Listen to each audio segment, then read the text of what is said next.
Test 2. You will hear a number of different recordings and you will have to answer questions on what you hear. There will be time for you to read the instructions and questions, and you will have a chance to check your work. All the recordings will be played once only. The test is in 4 sections. At the end of the test, you will be given 10 minutes to transfer your answers to an answer sheet. Now turn to Section 1. Section 1. You will hear a woman phoning to inquire about exhibition information. First, you have some time to look at questions 1 to 4.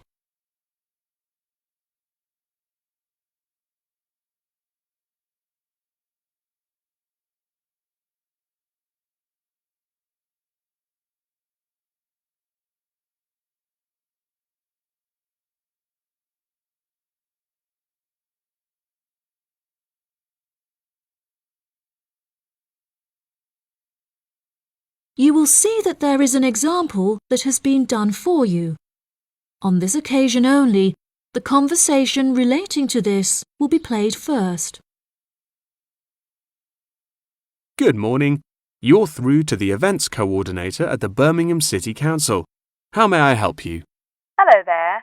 My husband and I are interested in purchasing tickets to the automobile exhibition, but I couldn't find many details about it on your website, and I was wondering whether you could provide me with some more information. Does it open in June? The purpose of calling is to purchase tickets, so purchasing has been written in the space. Now we shall begin. You should answer the questions as you listen, because you will not hear the recording a second time. Listen carefully and answer questions 1 to 4. Good morning. You're through to the events coordinator at the Birmingham City Council. How may I help you? Hello there. My husband and I are interested in purchasing tickets to the automobile exhibition, but I couldn't find many details about it on your website, and I was wondering whether you could provide me with some more information. Does it open in June? Yes, of course, madam. The exhibition will take place during July and will showcase the history of automobiles from the very first commercial car in the late 1800s all the way through to the present day. Is the exhibition open for the duration of July? No, madam. The exhibition will last 3 days, from the 1st of July to the 3rd of July, and then the cars will be taken to another exhibition. Okay. Does the exhibition focus on a certain manufacturer? No. It will showcase a wide range of manufacturers. Wonderful. I'm ever so fed up of going to these shows and only seeing one manufacturer. Are there any opportunities to sit in or even drive the cars? There will be many opportunities for you to sit in the cars. However, some of the cars will only be available to observe. We are yet to be told whether any of the antique cars will be available to drive. However, there will certainly be an opportunity to test driving some of the more modern cars on a purpose-built track. That sounds like great fun. I mustn't forget to bring my camera, or my husband will never forgive me. I'm afraid to say that cameras are actually strictly not allowed to bring into the exhibition. There will, however, be a section where a professional photographer will be available to take photos of you sitting in a car in period clothing. Well, that sounds like it could be fun, but I assume the photos won't be free. On the contrary, one free photograph is included within every ticket, but each photo after this will cost £5. Before you hear the rest of the conversation, you have some time to look at questions 5 to 10.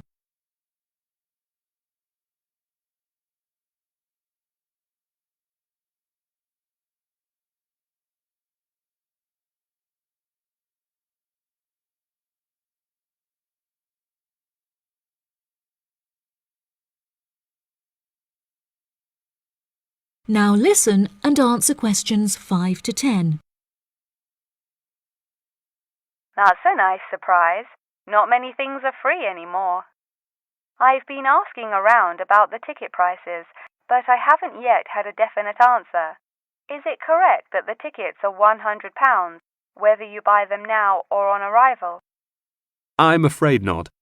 If you buy the ticket in advance, the price is £110, but it's £165 on the door. Oh, goodness. I suppose I'd best pay for them now then. Is it possible to buy tickets from you now over the phone? Yes, of course, madam. I'll transfer you to the box office manager, Mark Edgeworth. That's EDGEWORTH.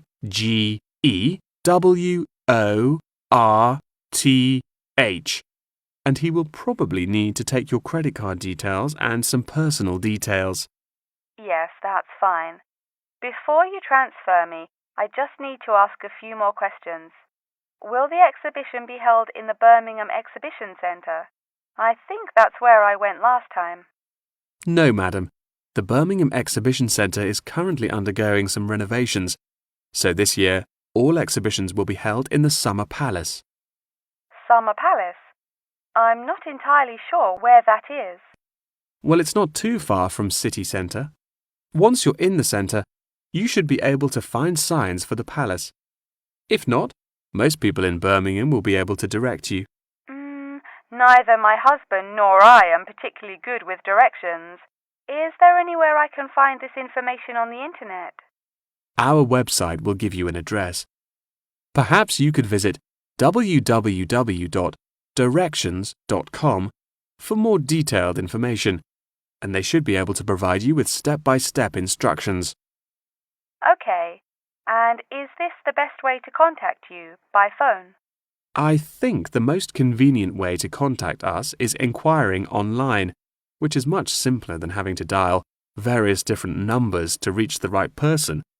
Unless you have any more questions, I'll transfer you now.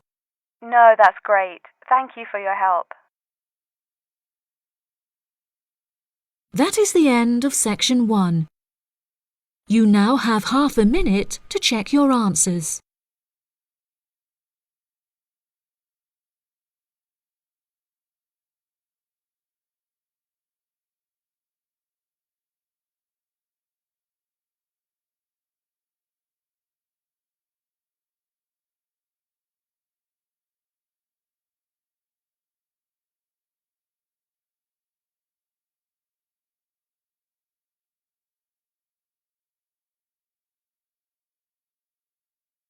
Now turn to section 2.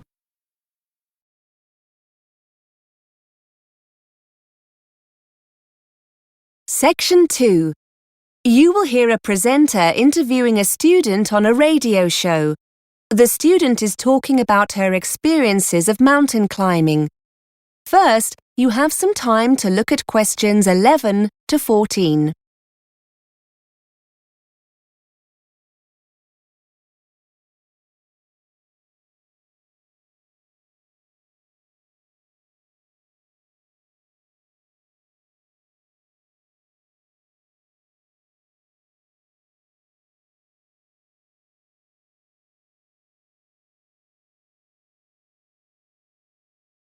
Now listen and answer questions 11 to 14. Welcome back to BURS, your independent student union radio station. We're looking at some of the incredible feats one or two of you have been up to during your summer break. I'm with Catherine, who's going to tell us about her successful climb of one of the most iconic mountains in the world, Mont Blanc. Catherine, tell us a little about your achievement. Well, actually, it was the second time I've reached the summit. The first was in 2007, the year before I came to university. People are often surprised to hear how popular the mountain is with climbers. I've read somewhere over 30,000 people attempt the climb each year, and around 200 people a day summit during the summer season, so it's very crowded up there. Unfortunately, it's also potentially very dangerous. In July 2007, the month before I did my first climb, the death toll reached 30, mainly due to bad weather conditions. The sheer number of people can cause falling rocks, which only adds to the danger. Before you hear more of the interview, you have some time to look at questions 15 to 20.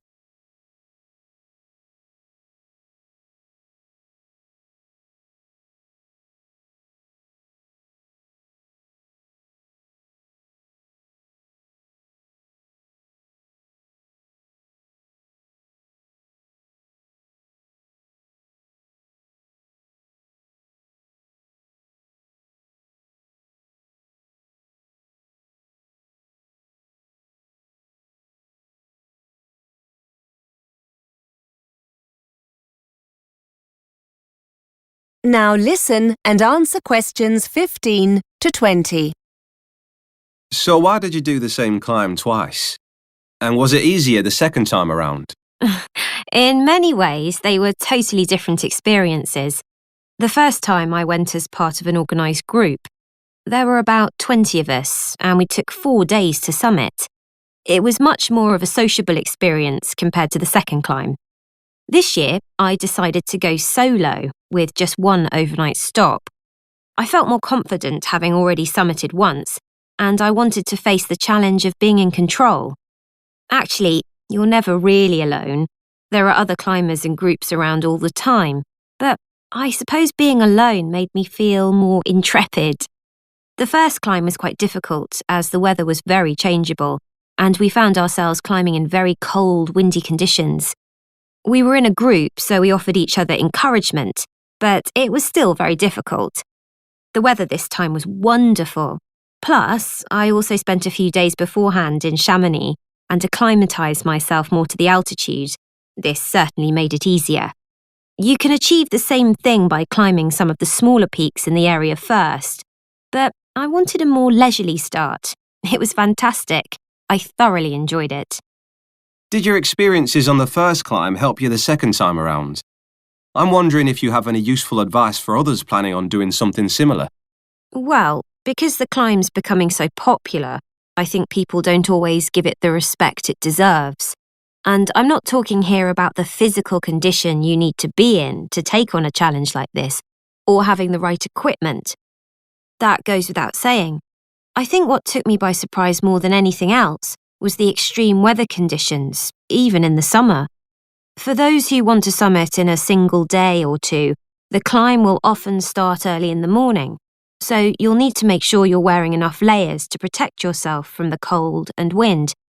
You'll be glad of this when you hit queues and find yourself standing around, waiting to move on. Then at the other extreme, around midday, you must make sure you're fully protected from the sun, or you're likely to get very badly burnt. Whether you climb alone, in a group, or with a guide, that will depend on your own experience. But however you decide to go, it's essential that you take your time and get used to the altitude. OK, many thanks for taking the time to come in and tell us all about it.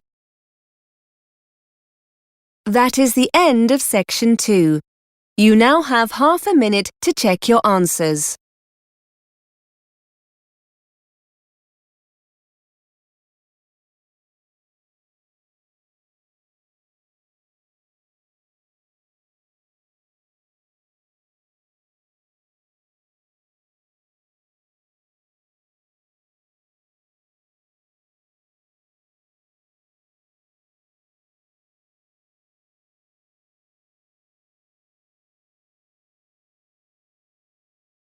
Now turn to section 3.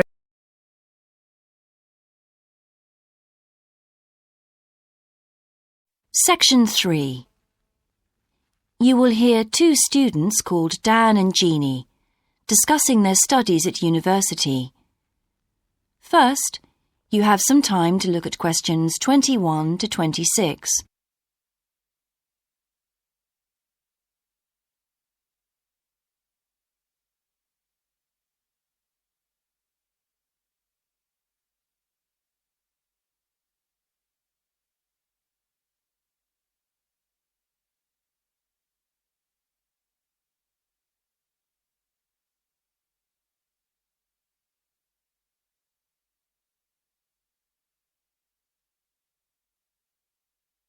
Now listen carefully and answer questions 21 to 26. Hi Jeannie, how's it going? Oh, hello Dan. Pretty well, thanks.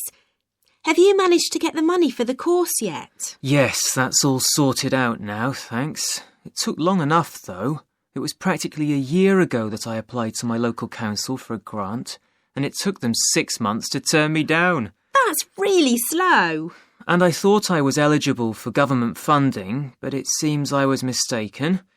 So then I asked the boss of the company I used to work for if they would sponsor me, and much to my surprise, he said they'd make a contribution. But what about college grants and scholarships? There must be some you could apply for. Yes, there are, but they're all so small that I decided to leave them until I was desperate. Uh-huh.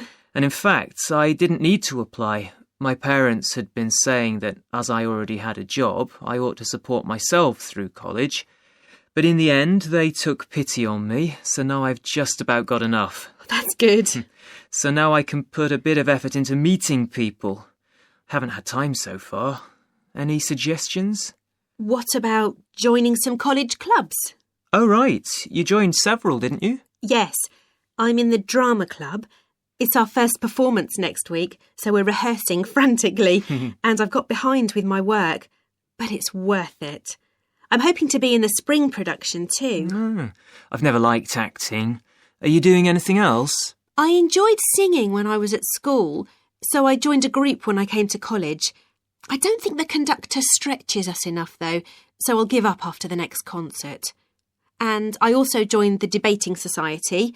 It's fun, but with all the rehearsing I'm doing, something has to go, and I'm afraid that's the one. Do you do any sports? Yes, I'm in one of the hockey teams. I'm not very good, but I'd really miss it if I stopped. I decided to try tennis when I came to college, and I'm finding it pretty tough going. I'm simply not fit enough. Nor me. I think I'll give that a miss. I'm hoping it'll help me to build up my stamina, but it'll probably be a long haul. Good luck. Thanks. How are you finding the course? I wish we had more seminars. What? I'd have thought we had more than enough already. All those people saying clever things that I could never think of. It's quite interesting, but I wonder if I'm clever enough to be doing this course. I find it helpful to listen to the other people. I like the way we're exploring the subject and working towards getting insight into it. How do you get on with your tutor? I don't think I'm on the same wavelength as mine, so I feel I'm not getting anything out of the tutorials. It would be more productive to read a book instead. Oh, mine's very demanding. She gives me lots of feedback and advice, so I've got much better at writing essays. And she's helping me plan my revision for the end-of-year exams. Do tell me, I always struggle with revision. Before you hear the rest of the discussion, you have some time to look at questions 27 to 30.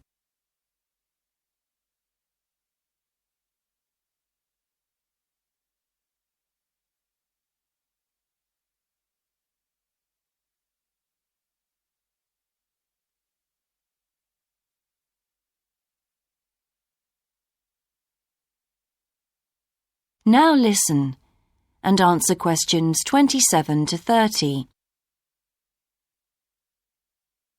Well, the first thing is to find out exactly what's required in the exams.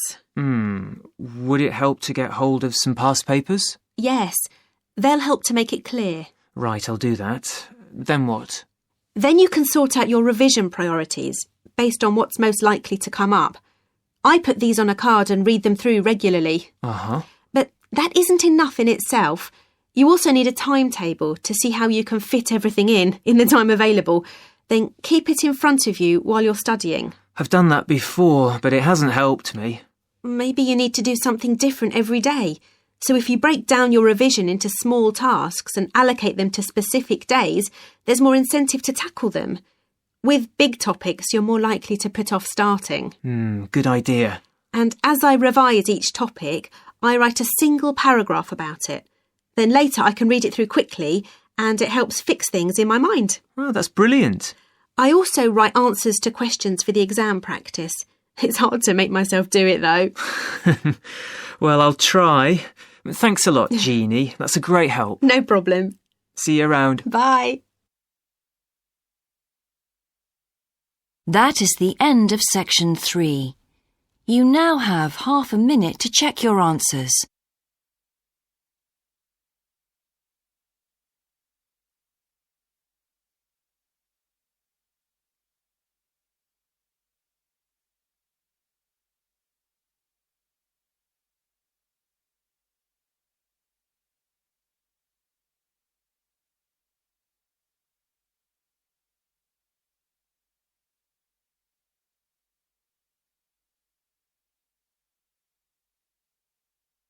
Now turn to section 4.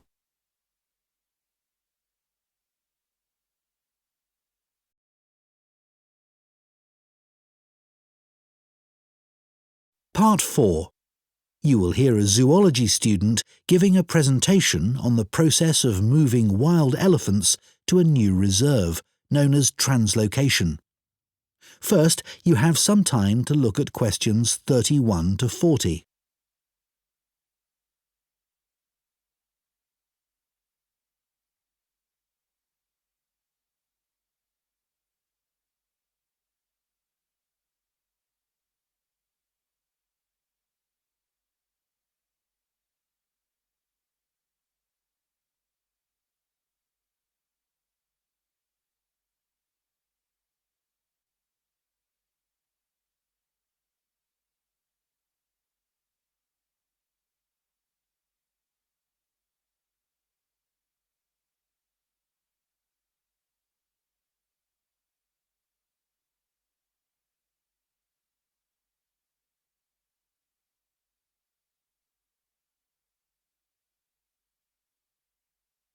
Now listen carefully and answer questions 31 to 40. For my presentation today, I want to tell you about how groups of elephants have been moved and settled in new reserves. This is known as translocation and has been carried out in Malawi in Africa in recent years. The reason this is being done is because of overpopulation of elephants in some areas. Overpopulation is a good problem to have, and not one we tend to hear about very often. In Malawi's Majeti National Park, the elephant population had been wiped out by poachers, who killed the elephants for their ivory. But in 2003, the park was restocked, and effective law enforcement was introduced. Since then, not a single elephant has been poached. In this safe environment, the elephant population boomed. Breeding went so well that there were more elephants than the park could support. This led to a number of problems. Firstly, there was more competition for food, which meant that some elephants were suffering from hunger. As there was a limit to the amount of food in the national park, some elephants began looking further afield. Elephants were routinely knocking down fences around the park, which then had to be repaired at a significant cost. To solve this problem, the decision was made to move dozens of elephants from Majeti National Park to Nkotakota Wildlife Park, where there were no elephants. But, obviously, attempting to move significant numbers of elephants to a new home 300 kilometres away is quite a challenge.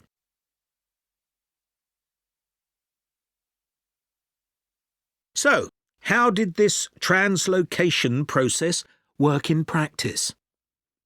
Elephants were moved in groups of between 8 and 20, all belonging to one family. Because relationships are very important to elephants, they all had to be moved at the same time. A team of vets and park rangers flew over the park in helicopters and targeted a group, which were rounded up and directed to a designated open plain. The vets then used darts to immobilise the elephants. This was a tricky manoeuvre, as they not only had to select the right dose of tranquilizer for different-sized elephants, but they had to dart the elephants as they were running around. This also had to be done as quickly as possible, so as to minimise the stress caused. As soon as the elephants began to flop onto the ground, the team moved in to take care of them. To avoid the risk of suffocation, the team had to make sure none of the elephants were lying on their chests, because their lungs could be crushed in this position.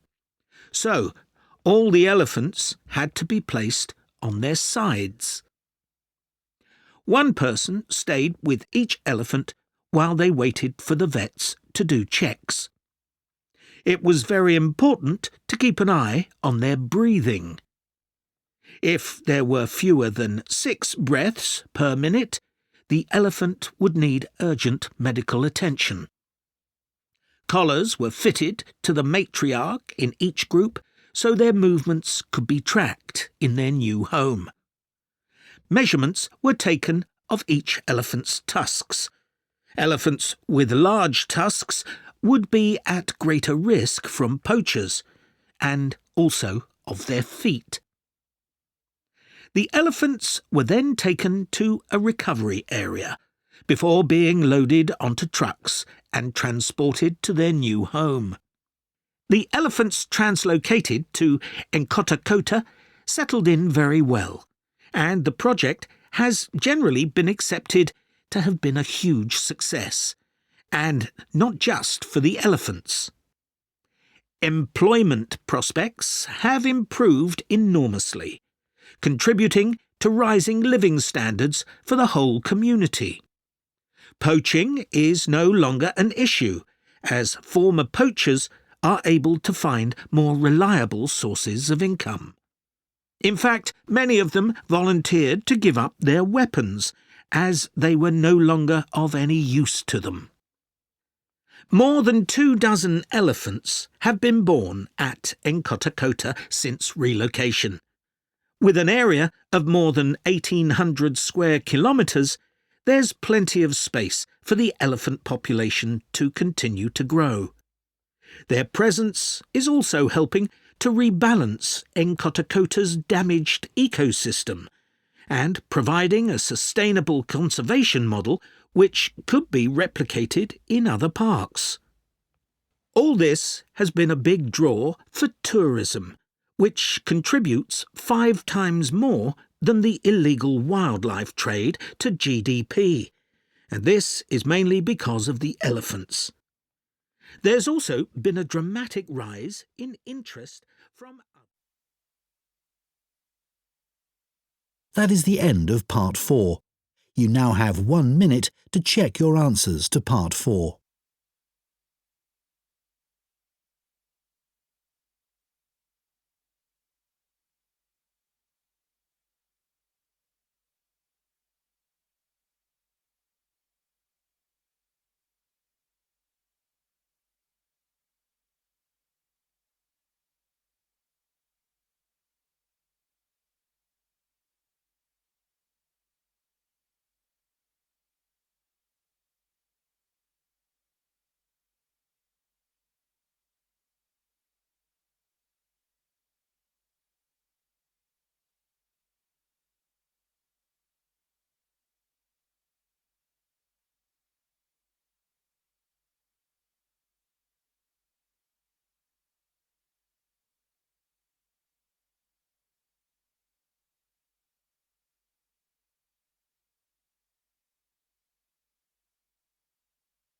That is the end of the listening test.